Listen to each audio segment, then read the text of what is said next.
Muy buenos días, alumnos de nivel alfa, ¿cómo están? ¿No? Vamos a reiniciar hoy día la segunda parte de nuestro tercer bimestre, ¿no? Ya hemos tenido nuestro repaso vía Zoom y bueno, vamos a hablar ahora sobre la clasificación de los elementos químicos y la tabla periódica. Vamos a recordar cómo es que se inician eh, la evolución de esta herramienta tan útil hoy en día y para qué sirven algunos elementos. Bueno, pero antes de empezar quisiera enseñarte algo. Lo que tú ves acá se llama la tabla periódica de utilidades. Fue creado por el físico norteamericano Kate N. Bolsen, ¿no? Y si quieres más información, justamente en la parte de acá te he puesto la página web para que lo puedas investigar o simplemente colocar tabla periódica de utilidades, en el cual, bueno, no se ve mucho, pero tú tienes acceso a agrandar la pantalla y vas a ver que en este caso se ha puesto en cada elemento químico una utilidad, ¿no? Una de las tantísimas que podrían tener. Por ejemplo, si tú agrandas tu pantalla, ¿no? Te vas a percatar que en el hidrógeno hay un sol, ¿no? Porque el sol justamente es la principal fuente de energía y funciona gracias a este elemento químico. Si sigues buscando por acá, de repente a ver el hierro, ¿no? Permite la construcción de puentes, por ejemplo, ¿no? O de repente si sigo buscando acá el galio, ¿no? El galio forma las pantallas de los relojes, ¿no? Y permite también ver la hora, ¿no? Porque un reloj, por ejemplo, tiene esos números y avanzan de forma cronométrica gracias al galio.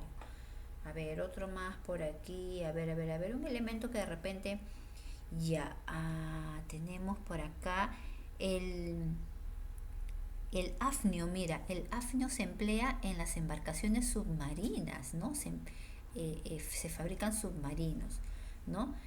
Uno más, a ver, por decir, a ver, como está chiquito, ya, el helio, mira, ¿no? Para que puedan ¿cómo se llama inflarse algunos globos, el aluminio para la elaboración de los aviones y así sucesivamente, ¿no? El zinc para los instrumentos metálicos. Y mira, no está bastante interesante porque te dan una utilidad. Pero para llegar a esto, ¿qué es lo que ha tenido que pasar? Sería quizá la pregunta, ¿no? Porque no ha sido fácil llegar hasta acá, ¿no? Tiene que haber habido, o se tuvo que haber dado, perdón, algún tipo de estudio en la historia. Entonces, justamente el día de hoy vamos a ver esa evolución cronológica de la tabla periódica, en el cual se podría decir de que muchos de estos, quizá en su afán de estudiar a los elementos químicos, sobre todo en el año 1800, ¿no? En ese siglo, sacaron algunas ideas, cometieron algunos errores, pero estos errores fueron la base, ¿no? Para continuar estudiando y mejorar dichas teorías, ¿no? Entonces, profesora, si han cometido errores, ¿para qué lo vamos a estudiar? Porque recuerda que gracias a esos grandes errores se crearon grandes conocimientos, ¿ya? Entonces, ¿cómo ha evolucionado nuestra tabla periódica en la actualidad? Bueno, estos primeros intentos de clasificar a los elementos químicos se iniciaron poco tiempo después de que la ciencia hiciera los primeros descubrimientos de la estructura interna en la materia, ¿no? Cuando se descubrió que la materia podía dividirse, ¿no? Que presentaba protones, electrones, neutrones, que ellos giraban, ¿no? Como hemos visto en las clases anteriores, surgen las ganas de conocer esos átomos, ¿no? Y no solamente conocerlos, sino también ordenarlos y clasificarlos. Y todo esto sucede a principios del siglo XIX, ¿no? En el año 1800, en el cual se habían descubierto, gracias a un instrumento llamado espectroscopio, cerca de 33 elementos químicos en ese entonces. Pero con el transcurrir del tiempo, mira, hoy en día son poco más de 100 elementos químicos reconocidos. Y los químicos observaron que habían grupos de elementos que presentaban comportamientos similares. La profesora, diga pues cuántos elementos químicos hay. Bueno, reconocidos son 118 elementos químicos. Ya, 118. Mira, de 33 a 118 es bastante, ¿no?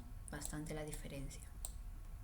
Ahora, te estaba diciendo que durante este siglo XIX los elementos químicos empezaron a clasificarse de acuerdo a las propiedades físicas y químicas que ellos tenían. Y para esto surge los postulados de diferentes personajes que tratan pues de explicar cómo se ordenaban estos elementos según la tecnología de su tiempo, ¿no? Entonces vamos a ver así brevemente qué es lo que dice cada uno de ellos y luego vamos a ver cuáles fueron esos errores. El primero en clasificar los elementos químicos fue Jacobo Berzelius en el año 1813, en el cual él simplemente dividió a los elementos químicos en dos grandes grupos: los electropositivos, que son los metales, y los electronegativos, que son los no metales, ¿no? Pero con el tiempo, él clasificó, por ejemplo, dentro de los metales al hidrógeno, pero el hidrógeno es un gas, ¿no? Y también se dio la existencia o el descubrimiento de elementos que contenían un poquito los dos, lo que nosotros conocemos como semimetales o metaloides. Entonces, esta clasificación quedó descartada. Más adelante, 2 años más tarde, William Proust sostuvo que el hidrógeno era la materia prima para la obtención de los demás elementos químicos, ¿no? Y yo te cuento una cosa, mira, para su tiempo, él se adelantó. ¿Sabes por qué? Porque lo que él dijo es cierto, pero eso ocurre en el universo. Por ejemplo, en el universo el elemento que más abunda es el hidrógeno, ¿no? En las estrellas. Cuando dos de estos elementos se fusionan o se juntan, forman al elemento número 2, que es el helio, ¿ya? Y si este helio se juntase con otro hidrógeno, formarían el elemento número 3, que es el litio, en el universo, ¿no? Y si este litio se fusiona, ¿no?, con otro hidrógeno, formaría el elemento número 4, que sería el boro, si no me equivoco, ¿no? Entonces, a ver, déjame recordar cuál era el 4. El berilio. Y si el berilio, ¿no? ¿Por qué? Porque mira, el berilio, por ejemplo, acá tiene un número que es 4. Si se junta con el hidrógeno, 4 más 1, 5, formaría el quinto elemento, que es boro, ¿no? Incluso hace algunos años se dio en el universo un acontecimiento espectacular, ¿no?, en el cual toneladas de oro se distribuyeron por todo el universo, ¿no?, mediante una explosión. Entonces todos estos componentes se forman en el universo. Y en parte William Proust tenía razón, pero no pudo comprobarlo. Ya recién hace poco, hará pues unos 10 años, 15 años, se ha comprobado cómo es que se forman estos elementos químicos en el universo, ¿ya?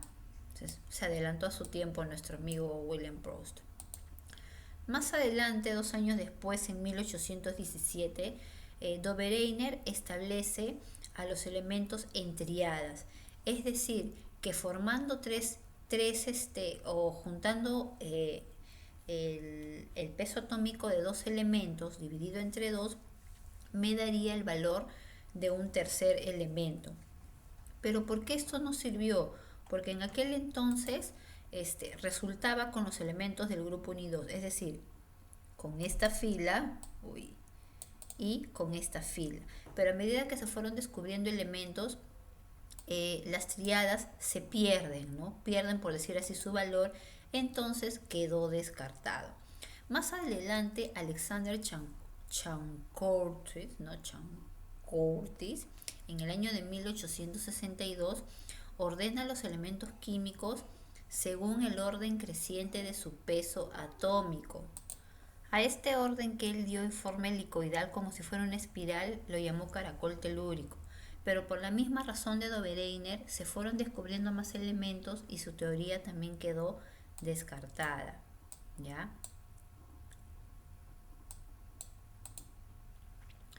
Luego, Alexander Newlands, en el año de 1864, clasificó a los elementos en grupos de 8, en el cual, octavas, ¿no? En el cual decía de que el primer elemento era similar al octavo, ¿ya? Entonces, esto también quedó descartado justamente también por la misma razón, ¿no? El descubrimiento de nuevos elementos. Entonces, el señor Julius Meyer en 1869 ordena estos elementos, pero según el valor no solamente de su peso atómico, sino también de su tamaño, el cual también causó muchas diferencias porque todavía, o sea, las razones por las cuales todos fueron descartados fueron las mismas, el descubrimiento de nuevos elementos. Entonces, cuando se iba acomodando estos elementos, como que quedaban ciertos espacios en la tabla que no concordaban. Fue ahí donde aparece Dmitri Mendeleev y él propuso la primera ley periódica en el cual ordenó a los elementos según su peso atómico y de menor a mayor, ¿no? Por eso es que en la tabla periódica que te mostré en la primera, podemos ver que el valor de sus pesos van desde el menor hasta el mayor, de izquierda a derecha. E incluso habían espacios vacíos que quedaban en la tabla y él los denominó ECA, ¿no? Porque él decía de que a futuro, cuando se descubran nuevos elementos, iban a encajar ahí a la perfección. Y se dio así, ¿no? Como en el caso del aluminio, del galio y del silicio. Más adelante, ¿no? Henry Moseley cogió los estudios de Dmitri Mendeleev para perfeccionarlo, ¿no?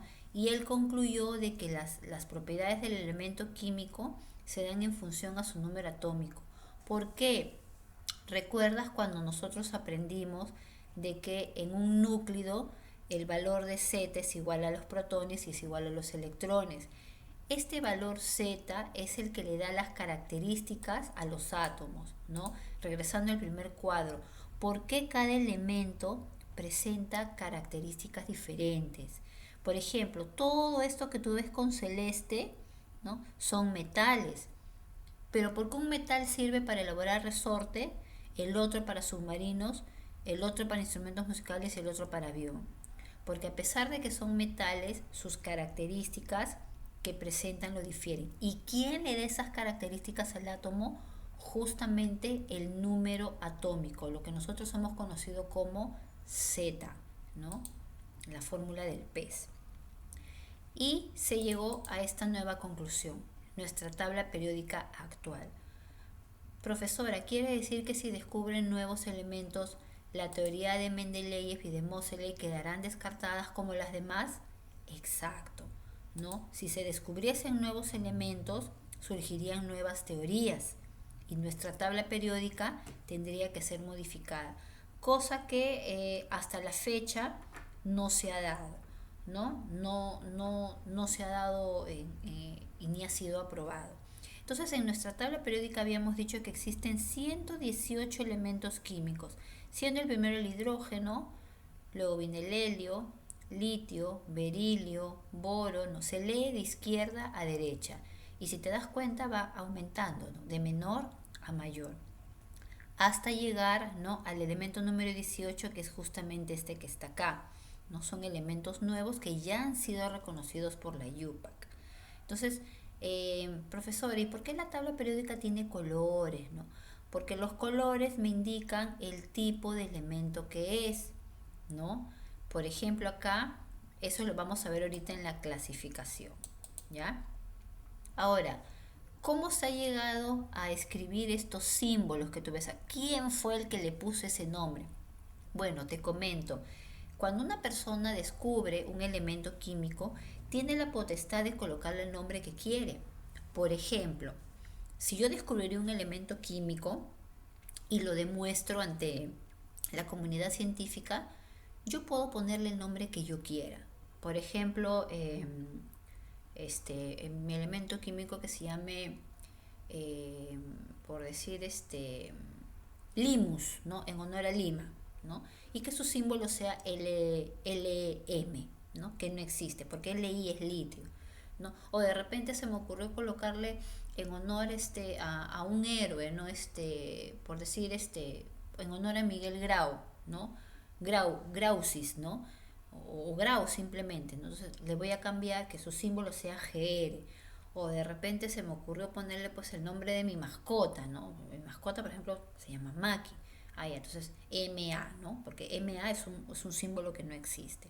Entonces, de acuerdo a la época, estos símbolos han adquirido nombres, por ejemplo, en honor a científicos, tales como, a ver, déjame ver por acá, eh, como el Curio en honor a Pedro y María Curie, ¿no? Como el Einsteinio en honor a Albert Einstein. También hay elementos que han sido dados o nombrados según sus colores. Por ejemplo, el cloro es verde, el rubidio es rojo, el azufre es amarillo.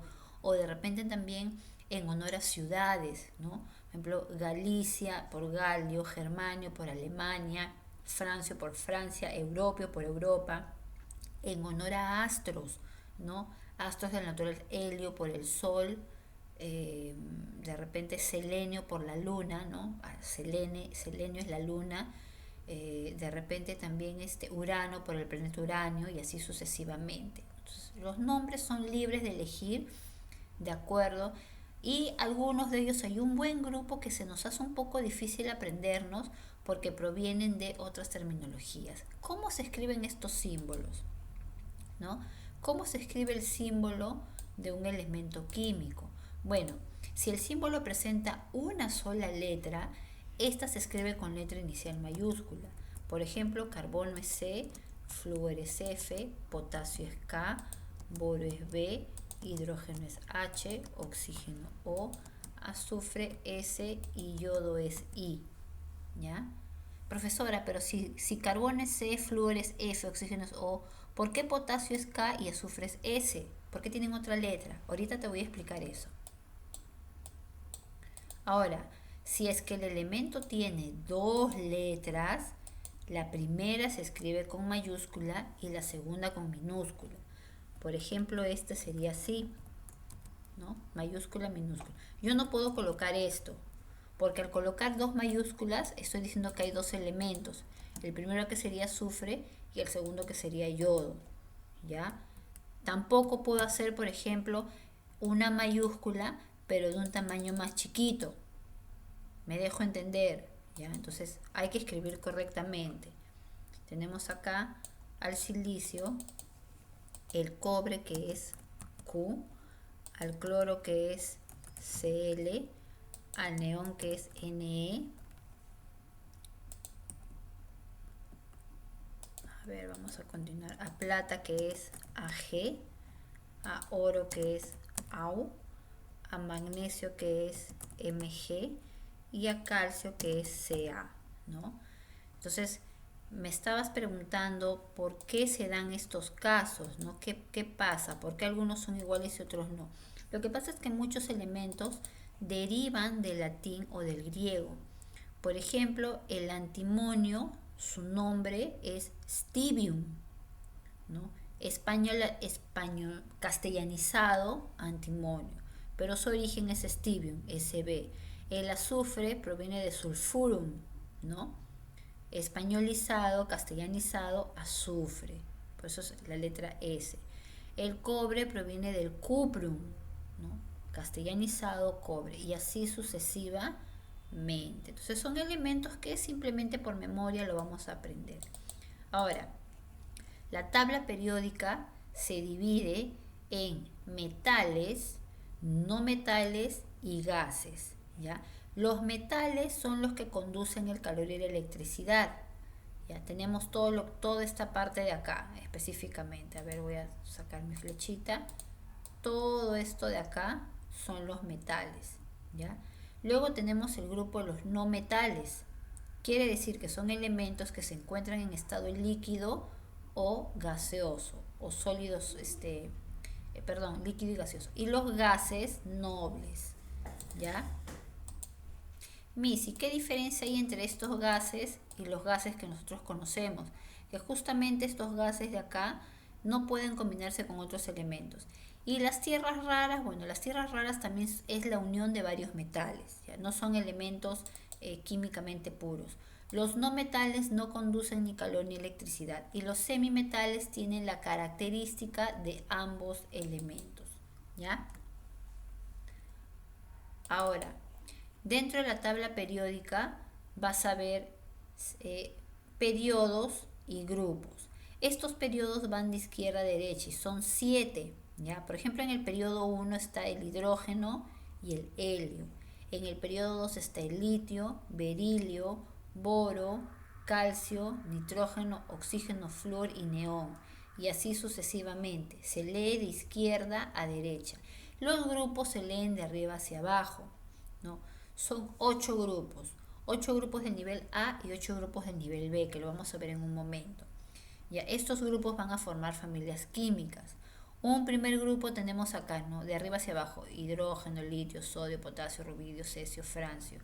Otro grupo por acá, abajo mi flechita, ya. En este grupo está el níquel, paladio, platino y el uninunium. ¿Ya? Tenemos 7 grupos, perdón, 7 periodos y 8 grupos.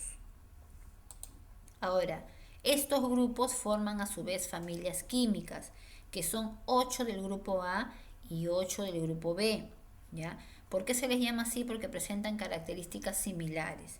En el grupo A tenemos a las dos primeras columnas, a ver, voy a colocar acá mi flecha.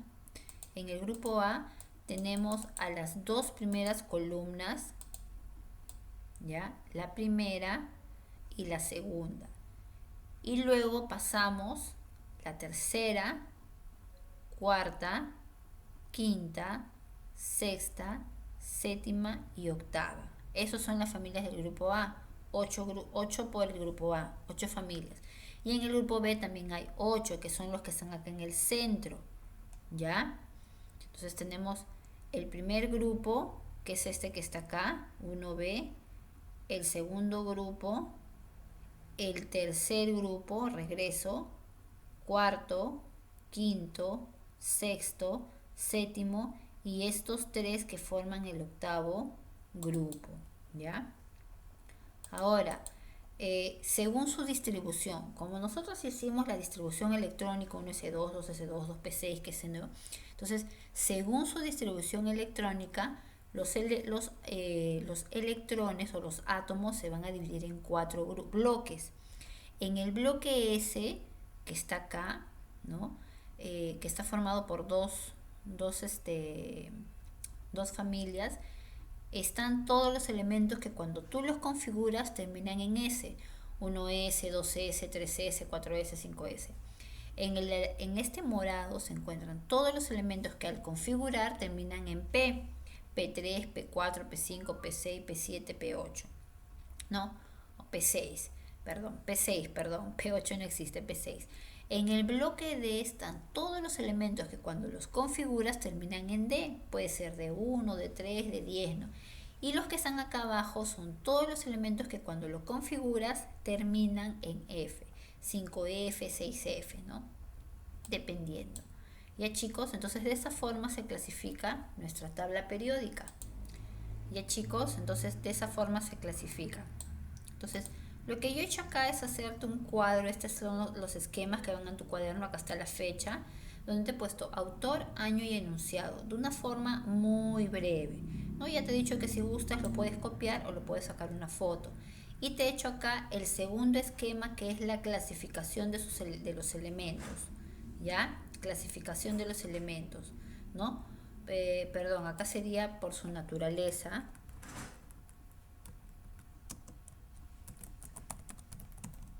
¿Ya? Por su naturaleza, metales, semimetales, no metales. Por sus niveles de energía, 7 periodos y 2 grupos, ¿ya? Por la familia química, grupo A y grupo B, 8 de cada uno. Y por su configuración, los bloques S, P, D y F, ¿ya? Estos cuadros van a tu cuaderno. Y finalmente las indicaciones que ya sabes. Estos dos de acá es la nota de cuaderno. No me lo envías, te pongo 0,5. La nota de sesión, la tarea y la práctica calificada. Chicos, entonces eso sería todo por hoy. Nos vemos hasta la próxima clase.